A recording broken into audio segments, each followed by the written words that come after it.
Okay, hi everyone. My name is Satyam Sahai. I'm the founder of Clat Possible. And today, what we are going to do is analyze this year's budget from a Clat perspective, right? I again reinforce from a Clat perspective because we are not going to get into too many specifics here. We are just going to be talking about important points that we need to take from this year's budget, right? Now, I will run through the PPT after a bit once I've given you the basic pointers on the budget that you need to keep in mind, right? There'll be hazar videos on the YouTube that you can watch for getting specific yarn. I don't want to do that because I feel from a CLAT perspective, it's going to be a waste of time, right? So, firstly, uh, I'll give you the pointers for this year's budget and a little bit on the historical aspect of it, right? And then reinforce the same through the PPT, right?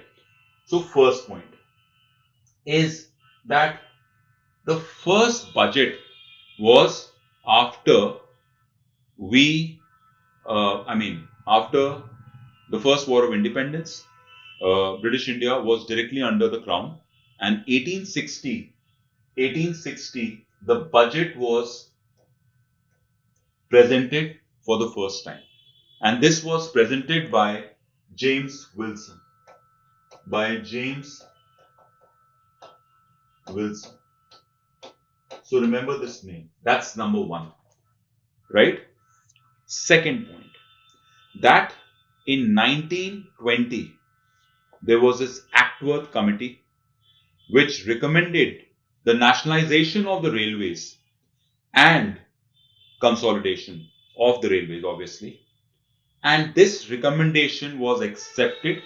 And from 1924, the rail budget and the union budget were separated, right? So the second one is the Actworth Committee, Actworth Committee, 1924, bifurcation of the rail budget and the union budget.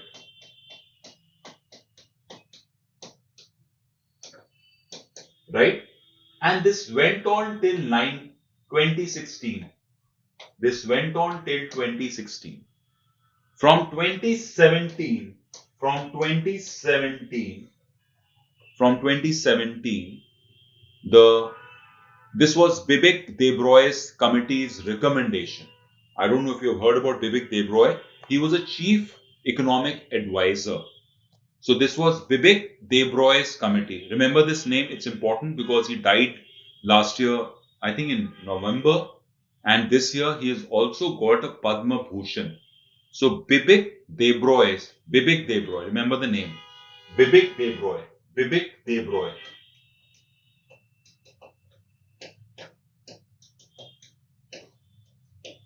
So Bibek Debroy committee's recommendation led to the budget and the railway budget and the union budget being presented together.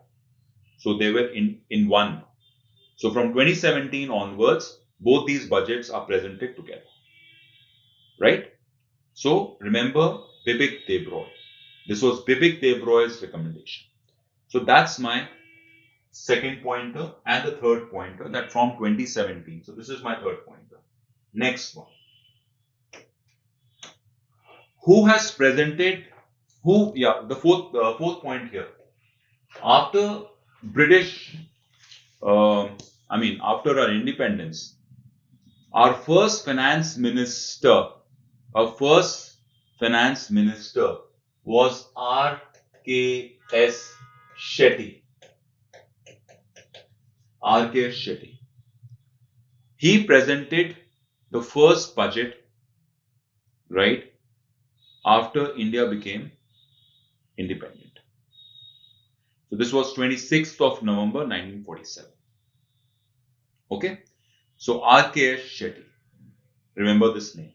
So that's pointer number 4. The fifth pointer here is that Dr. Moraji Desai has presented the budget maximum number of times as finance minister. So 10 times. So if they ask you who has presented budget maximum number of times, that will be Moraji Desai, a former prime minister also. Right? So remember this. Then who has presented budget, second most number of times? Then it will be P. Chidambaram. Right? P. Chidambaram under the Congress regime. So that's the second. So Moraji Desai,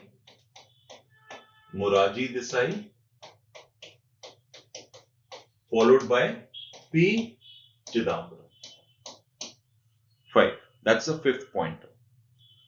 Right? Sixth, the longest budget. Now, longest budget has got two aspects. Longest budget. Now, that's a 6 pointer. Longest budget. Longest budget.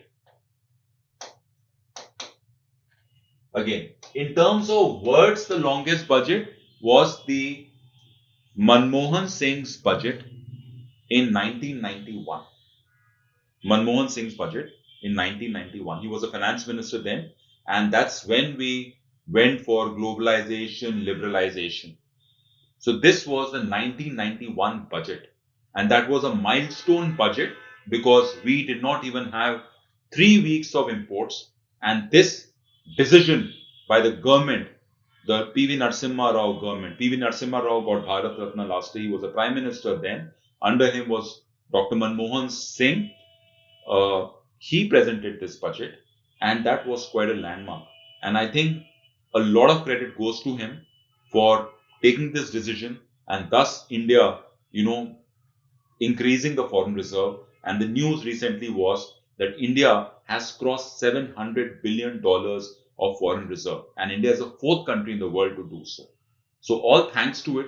All thanks to Dr. Manmohan Singh, his landmark budget in 1991, right? So that was the longest budget in terms of words. The longest budget in terms of the speech is Nirmala Sitharaman, right? Her budget in 2020 was the longest speech, and that was 1 hour 62 minutes, right? So Manmohan Singh and Manmohan Singh and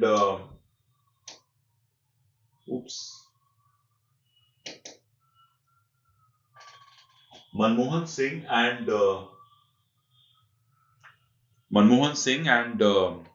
Nirmala Sitharaman. Okay. Okay, just 1 second, guys.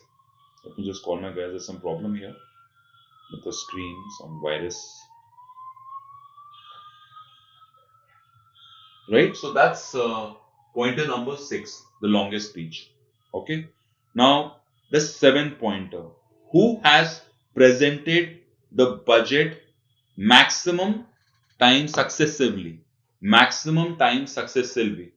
So that is Nirmala Sitharaman, our finance minister. She has presented this.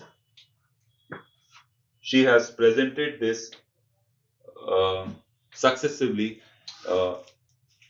8 times. She has presented this successively 8 times. All right.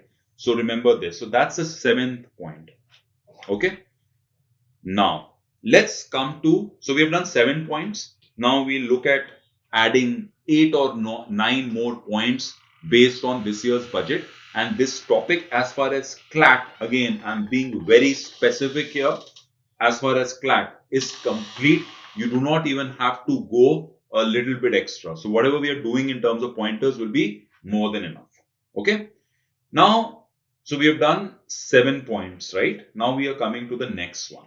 The next one is that what is the theme of this year's budget?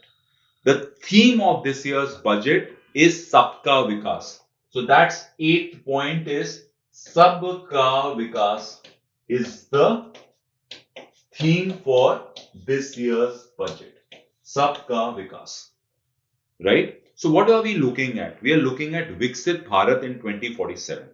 While I show you the PPT, there'll be some parameters on which we are talking about Viksit Bharat, like there is no poverty, there is better health infrastructure, more skilled manpower, more participation of women, right, in the economic, in the workforce. So we're looking at various aspects. We're looking at quality institutions, education institutions, right?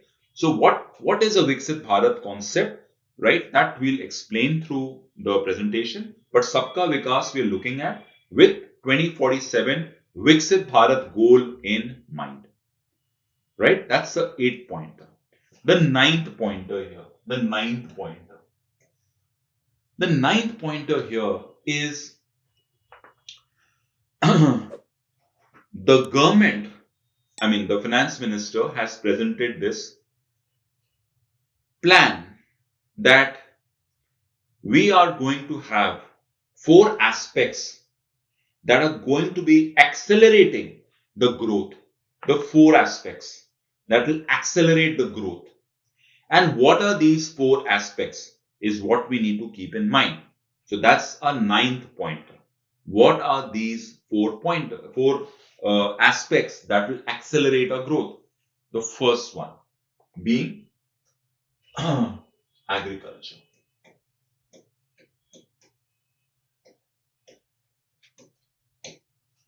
right? The second one being micro, small, medium enterprises. The third one being investment in human capital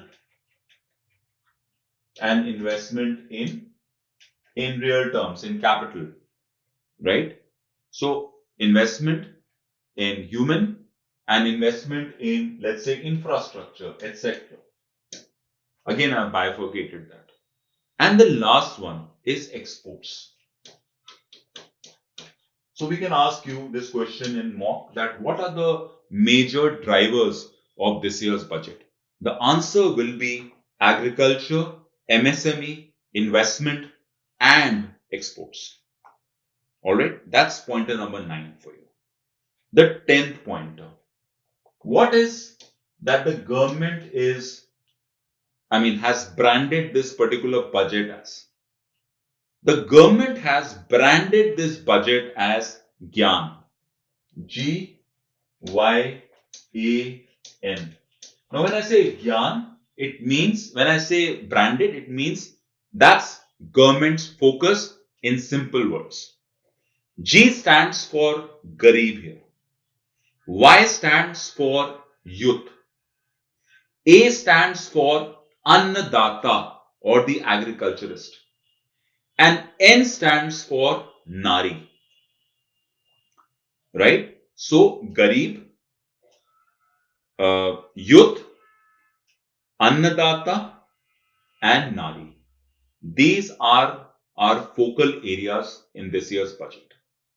And what are the major drivers? The drivers would be agriculture, MSME, micro, small, medium enterprises, investment in human capital, infrastructure, and exports. Right? So that's pointer number 10. Then pointer number 11. So there are various schemes that we are going to discuss. 2 or 3 schemes are important that you should take a note of, right? Otherwise, it's general gyan. We don't get into specifics. 11th. What is the total outlay of this year's budget? That's 11th pointer.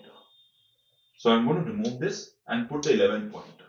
The total outlay of this year's budget is 50.65 lakh crore. That's the total outlay of this year's budget. Remember that. Okay? 11th pointer. The 12th pointer. What is the fiscal deficit for this year's budget? The fiscal deficit. Right? So 12th pointer. The fiscal deficit is projected is 4.4% of the GDP. Now GDP, as you know, is the gross domestic product.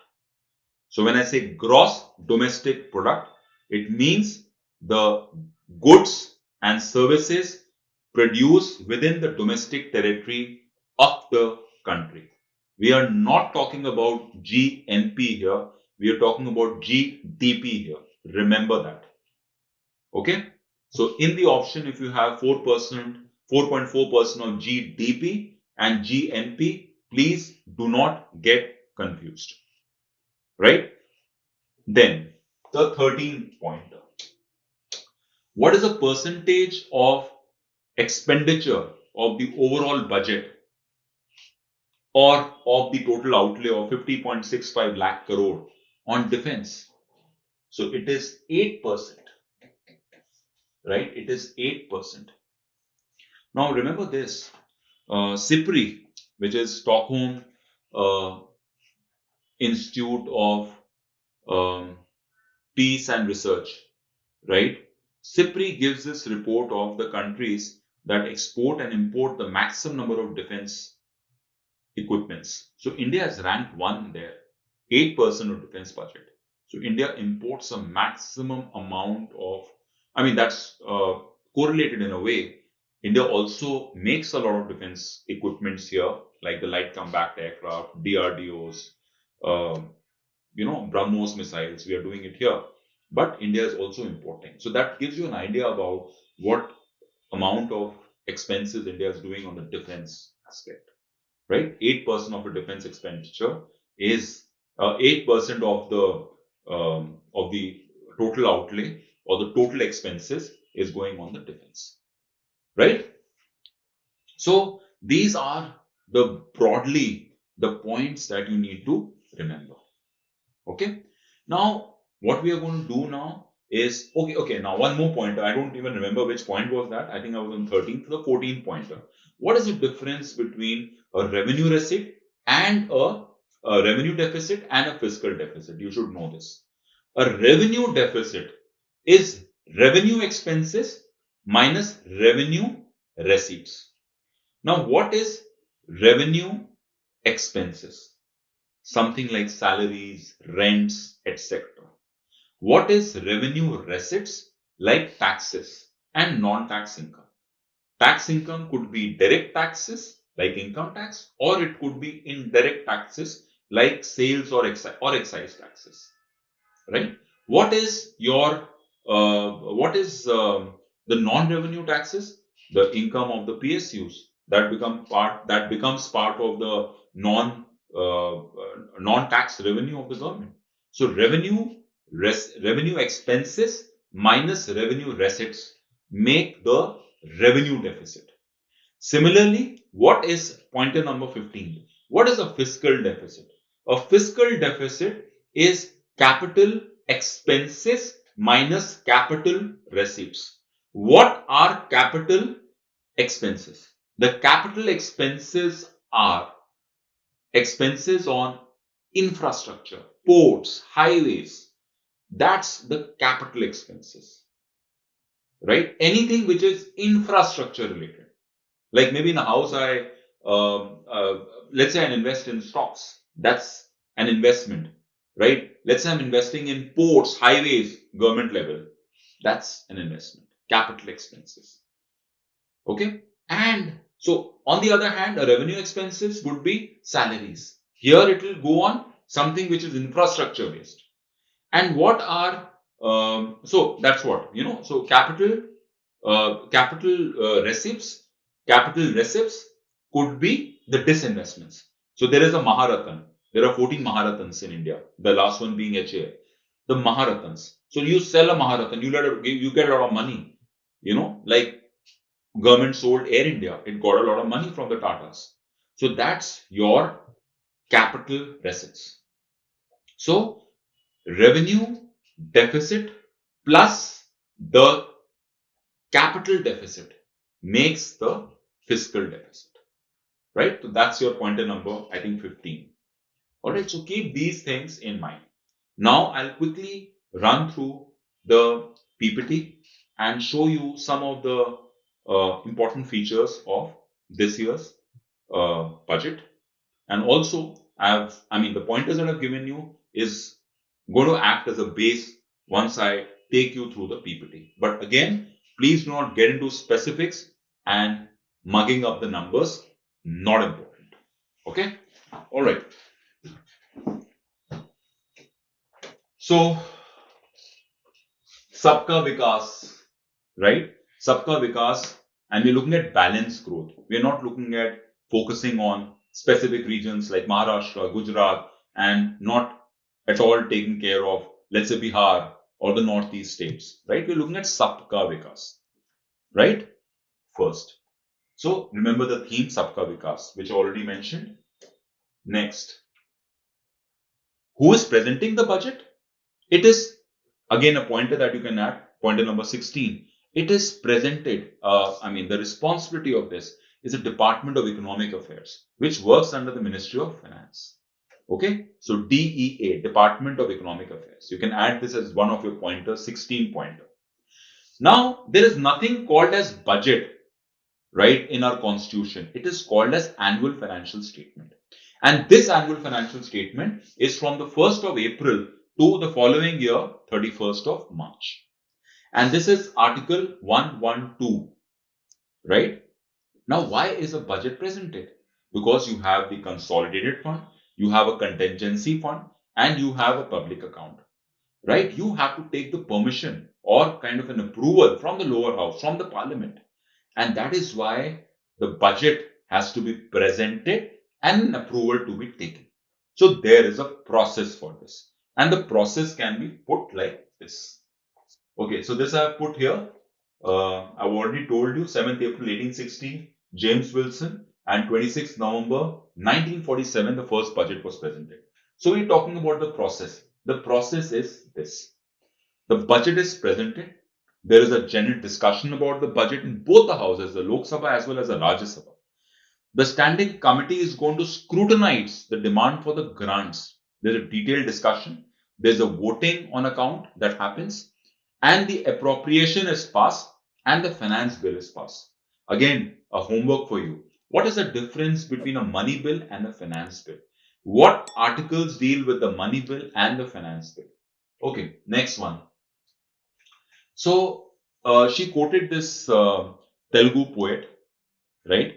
She quoted this Telugu poet, and uh, it says, "A country is not just its soil; a country is its people. Therefore, the focus is on people." And when I mentioned about Viksit Bharat, we are looking at the following aspects here. First is zero poverty. Now, can you tell me what sustainable development goal is zero poverty in the comment box? Okay, anyway, so yeah, zero poverty. What is the SDG for zero poverty? Second, we're looking at 100% good quality education.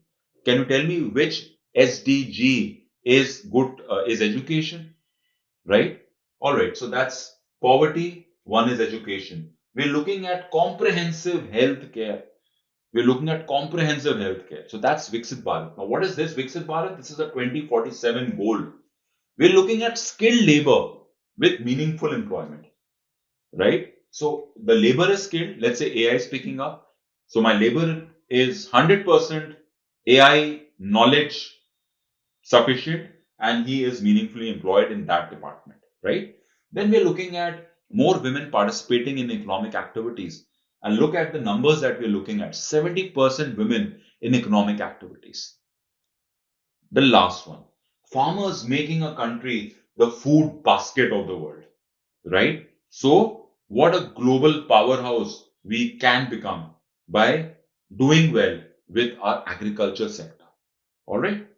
So, this is one of the aspects. So, like I mentioned, we're looking at prioritizing these four areas: Garib, Youth, Annadata, and Nari, and how we're doing it through the growth engines. And what are these growth engines and the drivers? Agriculture, micro, small, medium enterprises, and investments in human capital and infrastructure. And we're looking at exports. All right. All right. So, a couple of schemes that you should know. So, one is Prime Minister Dhan Dhanya Krishi Yojana. What are we looking at?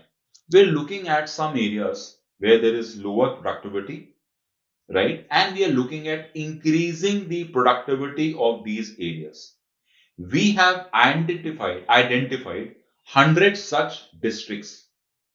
So through better irrigation, through better crop management, and through crop diversification, which means that if I'm growing wheat, I also start growing other things, right? We're looking at crop diversification, right? We are improving the storage, and therefore, the entire thing is that we are looking at increasing the productivity and more revenue for the annadata. Okay. Then we are looking at a 6-year mission here of Atmanirbharta in pulses. And we're looking at Arhar Dal, which is Tur, Urad, and Masoor. Special focus. And these two agriculture bodies are going to be helping in procuring these pulses in the next 4 years. Okay. All right. Then uh, they have schemes for makhana in Bihar, which is also known as fox fruit, and a makhana board is to be set up in Bihar. So that's again a very important aspect of some of the agriculture ka initiatives that the government has taken. Then the Kisan credit card. Now in Kisan credit card, they have increased the loan amount from 3 lakhs to 5 lakhs, right? So KCC, the loan, this could be one of the pointers. So add 2 pointers to our overall, I think we have done 16 pointers. One is the Dhan Dhanya Krishi Yojana. Then we are looking at Atmanirbharta and pulses. So this could be your pointer number 16. This could be your pointer number 17. Atmanirbharta and pulses. Then we are looking at Makhana board in Bihar. Then we are looking at Kisan credit card. You can just club all of them as pointer number 16, talking about important government schemes in agriculture. Pointer number 17 is with respect to the MSMEs. So what they've done in MSMEs is they've increased the credit facility. Rupees 5 lakh credit facility for micro enterprises, promoting more inclusion. More people are participating like that. So giving more incentive to leather and footwear sector to create more jobs. Again, very specific information not required to be mugged. Okay.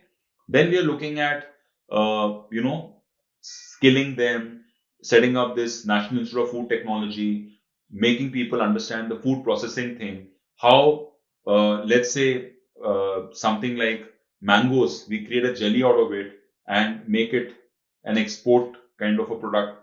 So, your returns and revenues, profits increase, right?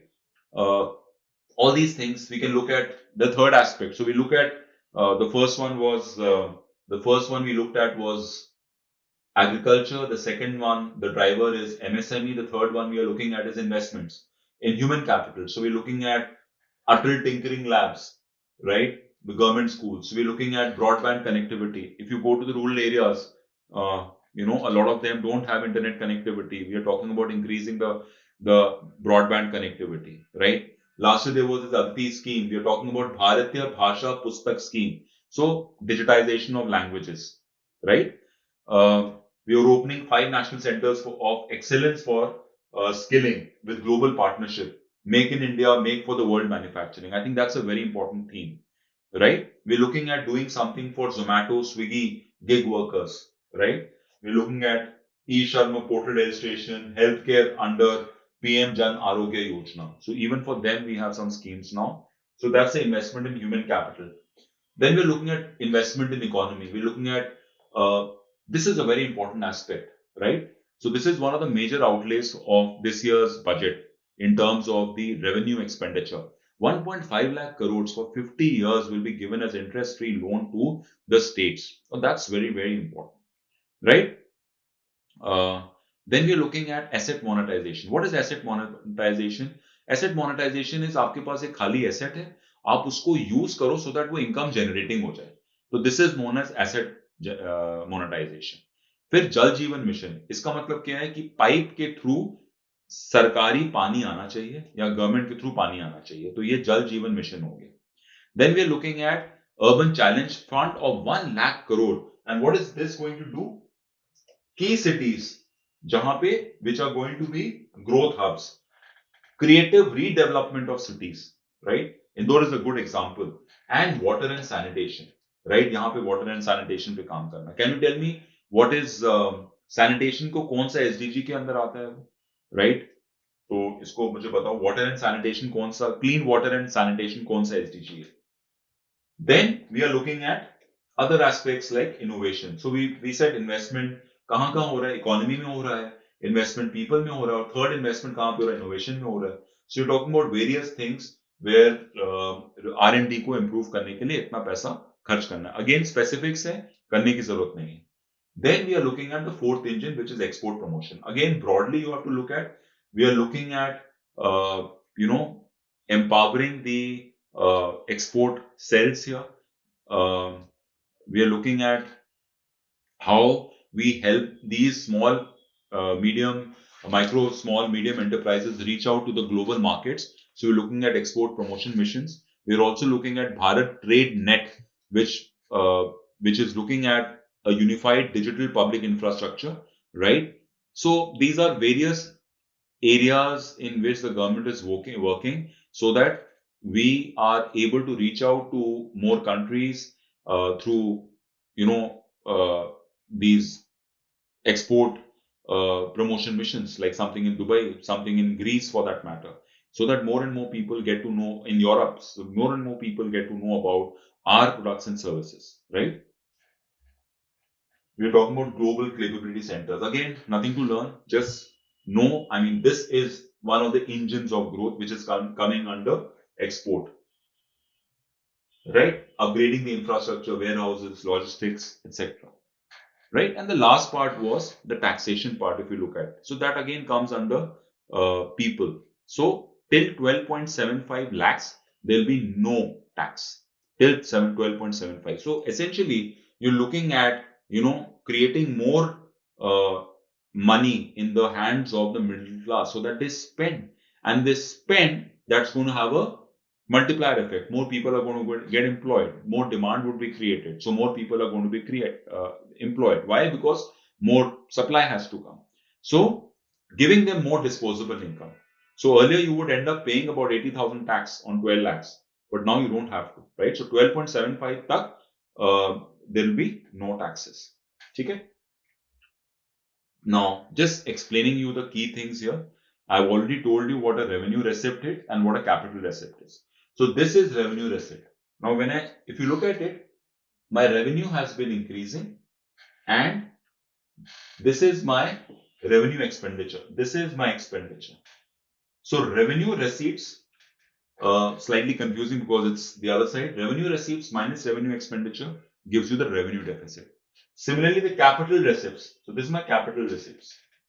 And this is my capital expenditure. Right? So this gives effective capital expenditure का मतलब borrowing से कुछ हटा दिया हमने. Loans जो हम interest pay कर रहे हैं उसको हटा दिया. तो ये हमारा बन जाता है capital. This is known as capital deficit. So revenue deficit plus the capital deficit makes for the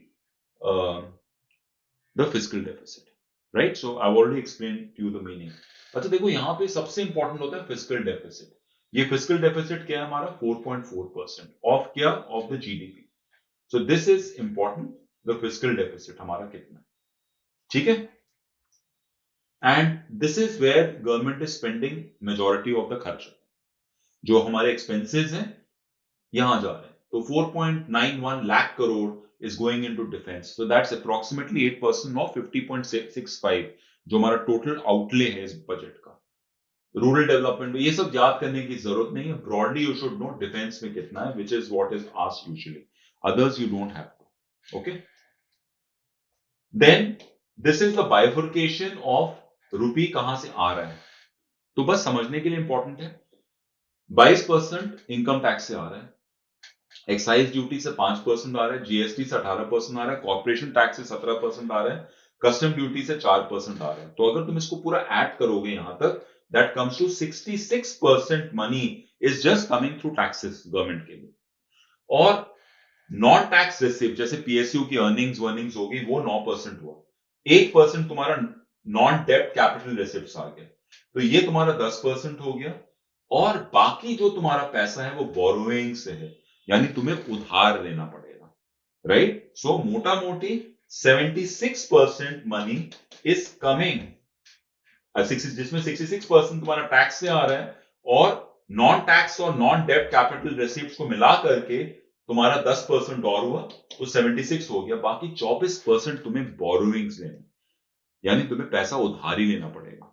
ठीक है, अभी देखो रिसेंटली न्यूज में आया था चाइना हैज गॉट, चाइना का जो एक्सपोर्ट सरप्लस है वो 1 ट्रिलियन डॉलर्स है।